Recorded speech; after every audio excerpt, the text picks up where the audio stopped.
Right வணக்கம் once again மீண்டும் சந்திப்பதில் மிக்க மிக்க மகிழ்ச்சி அண்ட் வழக்கம் போல் என்னுடன் டாக்டர் அண்ணாதுரை இங்கே இருக்கார். ஓகே, இன்னைக்கு நம்ம ஸ்டூடியோவில் வந்து இன்னும் 2 கலைஞர்கள் இருக்காங்க. இவங்க 2 பேரும் வந்து பார்த்துருப்பீங்க. We have Logavarman and Thiyalakshna. Okay, welcome.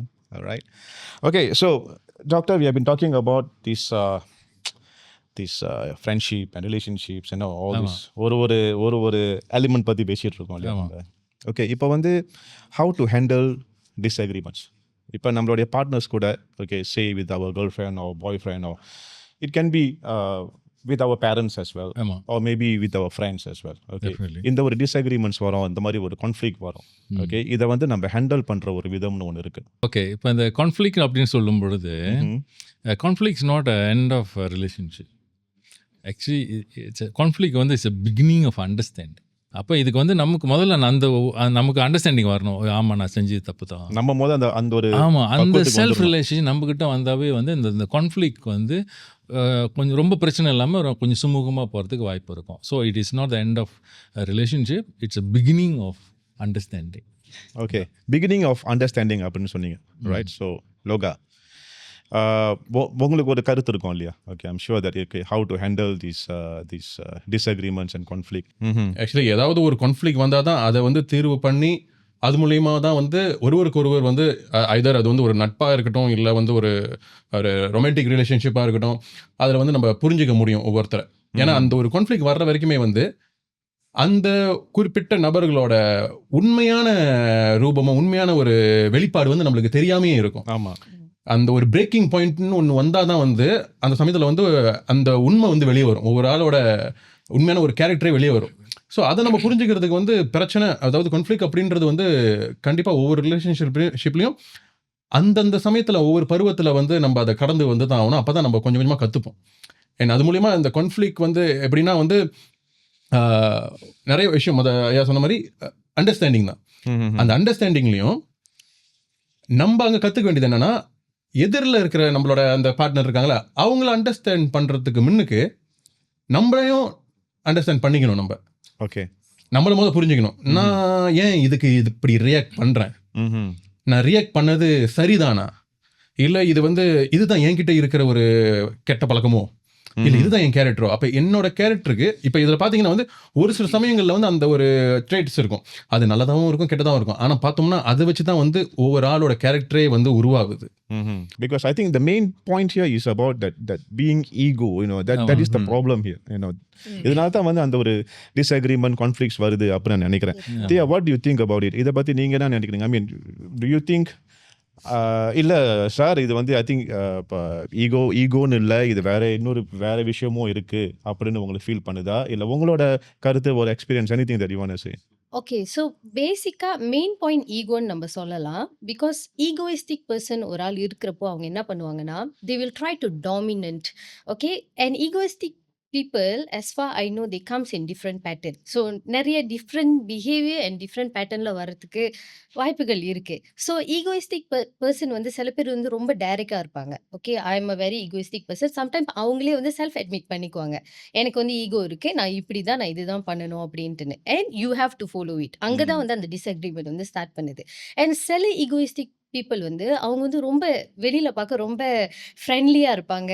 அவங்கக்கிட்ட நம்ம ஃபர்ஸ்ட் இம்ப்ரெஷன் பேசுகிறப்பே வந்துட்டு இவங்க அப்படி தெரியலையே, பட் வேற ஆள் வந்துட்டு ஒரு மாதிரி சொன்னாங்களே, அந்த மாதிரியான ஒப்பீனியன்ஸ் வந்து நம்மளுக்கு ஒப்பீனியன்ஸ் டிஃப்ரென்சியேஷன் வரதுக்கு வாய்ப்புகள் இருக்குது. ஸோ ஐ ஃபீல் தட் எல்லாருமே வந்துட்டு I think they take time and if they needs to go for therapy, இந்த மாதிரி நிறைய counselling and therapies also is there. Doctor should know. So இந்த மாதிரி பர்சன் வந்து they should take a break and go for it instead of breaking up. ஒரு ஃப்ரெண்ட்ஷிப்பாக இருக்கட்டும், ஒரு ரிலேஷன்ஷிப்பாக இருக்கட்டும், அது பிரேக்கப் பண்ணாமல் ஐ திங்க் ஒரு நல்லபடி ஹேண்டில் பண்ணுறது பெட்டர். சொன்னாங்களே இப்போ அந்த ஈகோ அதிகமாக உள்ளவங்க, ego centric person, egoistic person, இவங்க வந்து I think you will agree that it's very difficult for them to say sorry. இதில் என்னோட கருத்து நான் நிறைய அந்த ஒர்க் ஷாப்லாம் செய்யும்பொழுது, பப்ளிக் ஸ்பீக்கிங்கில் செய்யும்போது நான் என்ன சொல்லுவேன் அப்படின்னா, saying sorry doesn't mean your wrong. Yeah, correct. Okay, some people have that thing. நம்ம சாரி சொல்லிட்டாங்க, நம்ம வந்து தப்பு செஞ்ச மாதிரி ஆயிருமோ, ஆமா. அப்படி ஆயிரும் அவங்களுக்கு. அப்போ அந்த புரிந்துணர்வு இருந்தால் போதும். அப்போ நான் ஏன் சாரி சொல்கிறேன் அப்படின்னா, இந்த ரிலேஷன்ஷிப்பை நான் காப்பாற்றணும். I need you, I need your friendship, I need your நீ எனக்கு ரொம்ப முக்கியமான ஒரு ஆள் நீ. அப்போ அந்த இடத்துல வந்து அந்த saying sorry doesn't mean your wrong அப்படின்றது வந்து நம்ம இதை வந்து ஆரம்பத்துலேருந்து பேசிட்டோம். இது should start from the family. Father மதர்கிட்ட இருந்தால் இதை ஆரம்பிக்கணும். பிள்ளைங்கிட்ட மன்னிப்பு கேட்கறதுக்கு தயாராக இருக்கணும். சின்ன விஷயம் வந்து சாரிப்பா, ஓகே லேட்டாக வந்துட்டேன். இந்த விஷயங்களே வந்து அந்த பிள்ளைகள் வந்து ஓரளவுக்கு வந்து புரிஞ்சிடும் வந்துடும். Okay I have to say sorry even though it is not my mistake. இதை வந்து நான் இந்த உறவை நான் காப்பாற்றணும், அண்ணங்கிட்ட நான் நல்லா இருக்கணும், அக்கா கிட்ட நல்லா இருக்கணும். So saying sorry it's okay அப்படின்னு ஒரு விஷயம் வந்துட்டாவே அந்த இடத்துல அந்த ஈகோ வந்து இறங்கிரும். You cannot travel far with flat tyres. Flat tyres are egos. Correct. Yes. Okay, அந்த ஃப்ளாட் டயர் வச்சுட்டு ரொம்ப தூரம் போக முடியாது. ஒரு இடத்துல எங்கேயாவது உட்காந்து அழுதுகிட்டு உட்காந்துருப்போம், யாராவது வந்து காப்பாத்துங்க அப்படின்னு. ஓகே, ஸோ அது egos are like flat tyres. You cannot travel far. இந்த ரிலேஷன்ஷிப்ல அது ஒரு விஷயம். அது one sentence which I always love to, அது எப்போதும் என் மைண்டில் நான் வச்சுக்கிட்டே இருப்பேன். அந்த மன்னிக்கிறவன் மனுஷன், மன்னிப்பு கேட்கறவன் பெரிய மனுஷன் அப்படின்னு சொல்லுவாங்க இல்லையா. அது மன்னிப்பு கேட்கறதுக்கு ஒரு பெரிய தைரியம் வேணும். அது வந்து எல்லாருக்கிட்டையும் இருக்காது எனக்கு தெரிஞ்சு. Okay, to say sorry, I mean it's like it's a big thing.